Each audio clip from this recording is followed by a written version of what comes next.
Vous connaissez probablement tous les paysages et bâtiments de Pripyat, ravagés par l'explosion de Tchernobyl en 1986. Et si je vous disais qu'il existe un lieu aux ambiances similaires, mais dont presque personne n'a jamais entendu parler, et qui a été abandonné 20 ans avant Pripyat. Un lieu qui possède pourtant une histoire extrêmement riche, et dans lequel se sont joués des moments historiques, héroïques et dramatiques. Un endroit qui nous fait voyager aux frontières du réel, comme si la Terre avait connu l'apocalypse et que nous étions les derniers survivants, spectateurs d'un monde dévasté. Eh bien, cet endroit existe bel et bien, et je vais vous emmener aujourd'hui à sa découverte.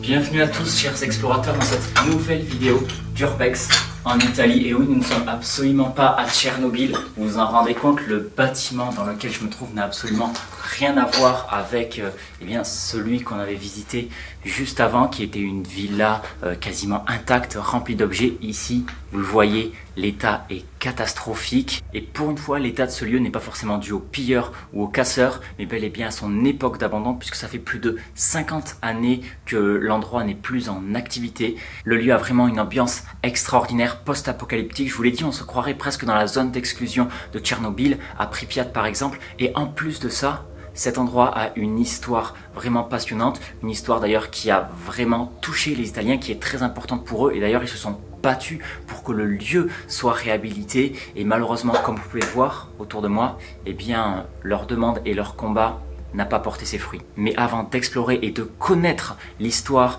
de ce patrimoine italien, eh bien, j'aimerais d'abord vous demander de mettre un j'aime, de cliquer sur vous abonner et la petite cloche juste à côté, ce qui vous permettra d'être informé dès que je sors une vidéo. Et puis à la fin de la vidéo, si elle vous a plu, si vous avez des remarques, des questions, n'oubliez surtout pas le commentaire. Et bien maintenant que vous l'avez fait, je pense que vous êtes prêts à venir avec moi dans cette nouvelle exploration. C'est parti. Et bien pour commencer cette vidéo, nous voici donc dans l'entrée de ce bâtiment. Vous le voyez, la végétation a bien repris ses droits. Et nous allons pouvoir entrer ensemble à l'intérieur de ce lieu qui, comme vous allez le voir, était à usage médical. Et vous allez vous le voir vite également.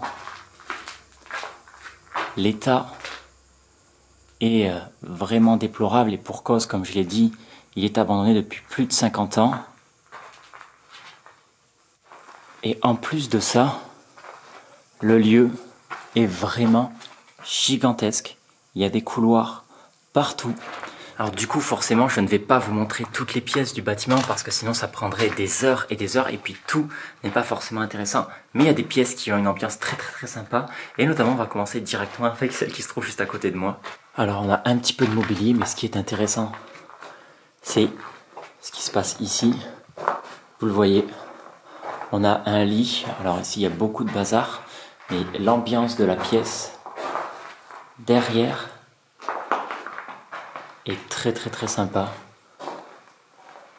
Comme je l'ai dit dans l'introduction, on se croirait vraiment dans une espèce d'hôpital à Pripyat, avec le plafond qui s'effondre et qui tombe sur les lits. On a ici une autre pièce avec encore une fois des lits. Vous allez le voir, c'est logique, il y a beaucoup de lits puisque je vous l'ai dit, ce lieu accueillait des patients. Et avec les vêtements renversés, les lits qui sont mis sur le côté comme ça, on dirait vraiment qu'il y a eu une apocalypse, une invasion zombie. Et ça donne vraiment au lieu une ambiance que j'adore. Donc cet étage, qui est le rez-de-chaussée, pour moi n'est pas particulièrement intéressant. Les pièces les plus belles esthétiquement se trouvent aux autres étages, mais je vous fais quand même une petite visite des lieux. Parce que là on avait, je suppose, des pièces réservées aux employés. Ça devait peut-être être la cuisine. Vous le voyez, l'état du lieu est une ruine totale. Voilà, je vais vous montrer rapidement, hein, mais c'est que des petits couloirs qui sont avec des pièces très sombres et remplies de meubles qui devaient, comme je vous l'ai dit, servir au personnel. Donc voilà, comme je vous l'ai dit, je ne vais pas m'attarder à cet étage parce qu'il n'y a pas grand chose d'intéressant au rez-de-chaussée.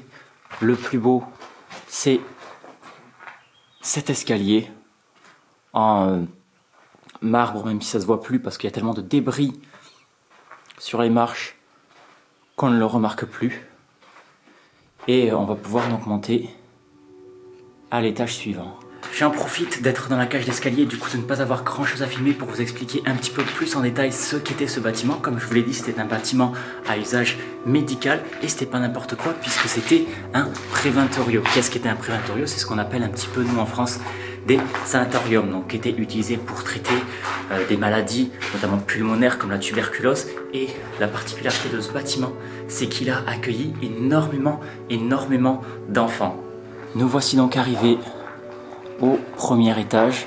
Vous le voyez, il y en a encore un au-dessus de nous et qui cache notamment une pièce, ma préférée du lieu. Et là déjà on voit que c'est plus intéressant visuellement avec ces couleurs qui donnent un charme particulier au lieu. Vous le voyez, encore une fois, l'état est déplorable, mais l'ambiance des pièces est vraiment hallucinante. J'ai rarement vu ça. Regardez. On a les lits, des petits meubles et tout le plafond qui est en train de tomber. Comme je l'ai dit, c'est très rare d'avoir notamment un lieu médical déjà dans cet état et surtout avec si peu de tags, de dégradation humaine visible. Effectivement, voilà, les vitres ont été cassées, c'est logique, mais il n'y en a pas tant que ça. Et j'adore. J'adore notamment les jeux de lumière qu'il y a entre les couleurs, la dégradation du lieu. Et forcément, il y a beaucoup de fenêtres partout, puisque le but de ces lieux, c'était d'être dans des endroits un petit peu isolés et pour pouvoir faire mieux respirer les patients. Regardez ici, on est dans les anciennes salles de bain. L'ambiance de ce couloir est extraordinaire, avec encore une fois les couleurs, toutes les portes qui sont ouvertes, les jeux de lumière.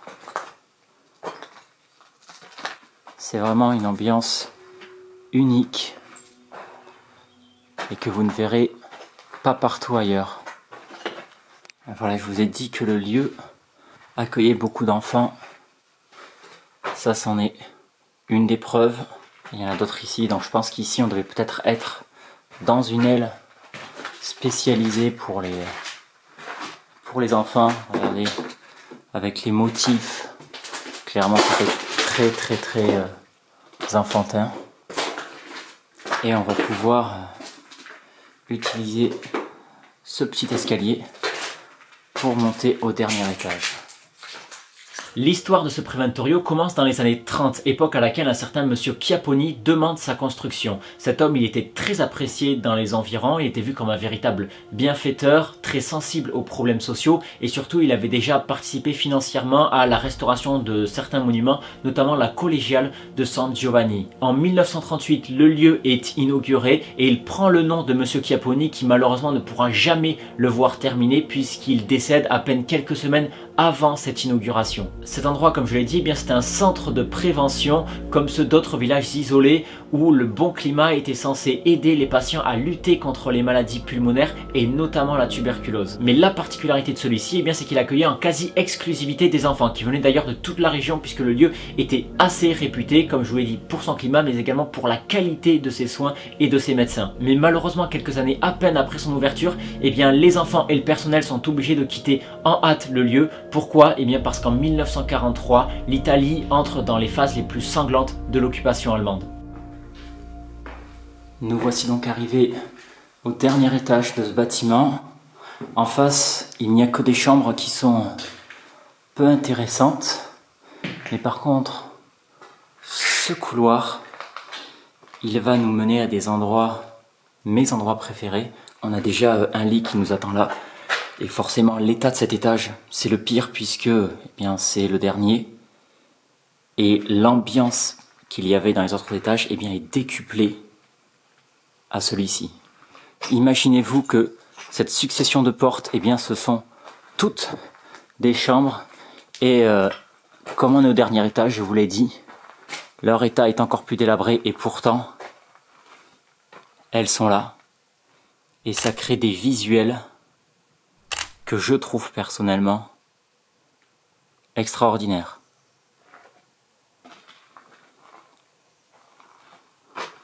on a encore une autre chambre juste à côté.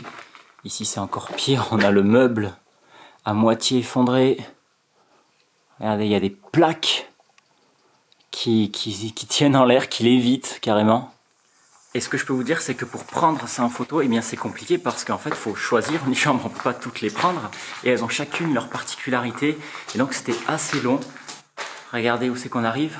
On débouche sur l'aile principale. Ici, c'est le grand escalier en marbre. Et ce qu'il faut se dire, c'est qu'également dans tout ce couloir, ce sont des chambres, sauf la pièce qui se trouve juste en face de moi et qui est ma préférée du lieu. Préparez-vous car je ne m'attendais absolument pas à trouver ce genre de pièce dans cet établissement. On a un petit indice ici. Allez, on va y entrer.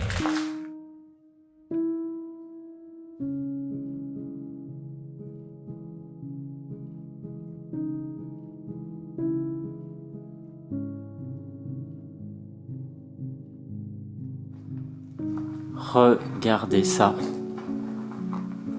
Une chapelle, tout simplement, avec tous les bancs en bois. L'hôtel qui a malheureusement été un petit peu dégradé, mais c'est majoritairement le temps qui a fait son œuvre ici. On a un peu de moisissure sur les murs, les rideaux qui tombent, et surtout tout le plafond qui est en train de tomber également sur les bancs. On se croirait dans un film d'horreur si il faisait nuit. Parce que là, je peux vous dire qu'avec la température qu'il fait et la lumière, vraiment, je me sens très très bien ici.